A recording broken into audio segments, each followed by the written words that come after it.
What's up, everybody? It's the homie Truth Teller, the street reporter, and a lot of people always ask me about DThang. We know that's Durk little brother. Actually, that's Durk big brother. My bad. A lot going on in the informational side in my head, so every now and then we get words mixed up. But Durk big brother DThang, who actually lost his life at a nightclub.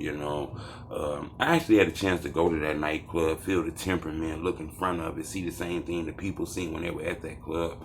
I ain't gonna lie, kind of looked dangerous up there, especially with the entrance way. But he actually lost his life due to gun violence. What a lot of people don't know is it's a lot of chatter about things that went on that night, but nobody really speaks about it. It's a lot of respect for DThang, so we don't really hear a lot of news of what happened that day. But it was actually a guy who was with DThang by the name of Lil Durk, aka The Pain. I had a chance to interview him and speak with him. He be posting on Instagram every now and then about that occasion that happened that night. He actually just recently posted, I believe the other day, about something like, he always had DThang back. Just that day he didn't have his back. He almost lost his life too.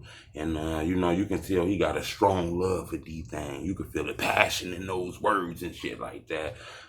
It's crazy though, because I actually spoke with him in the phone interview and he told me those same things because he had posted another heartfelt message on Instagram, and he just told me that shit is hard, that day hard, it still replays in his head and shit like that. I might put that link of that interview I did in the description so you guys can check it out. But yeah, that's crazy, man. A lot of people don't understand when you get that name, you get that fame. It's kind of hard to sneak in this city and go to these places.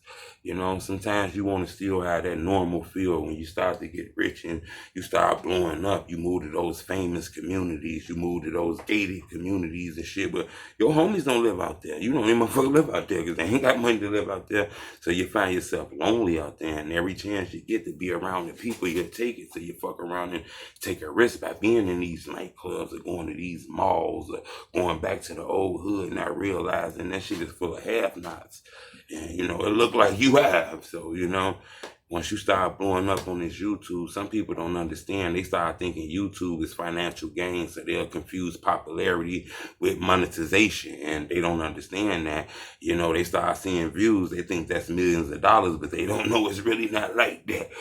But you got some people out here that start seeing you doing views on this YouTube and start looking at you like a bacon and egg sandwich.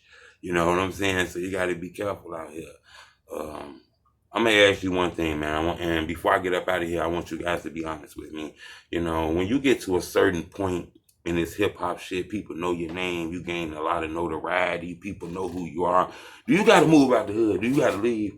Or is it cool to stay in the hood and inspire the young people and let them know that you ain't always got to go?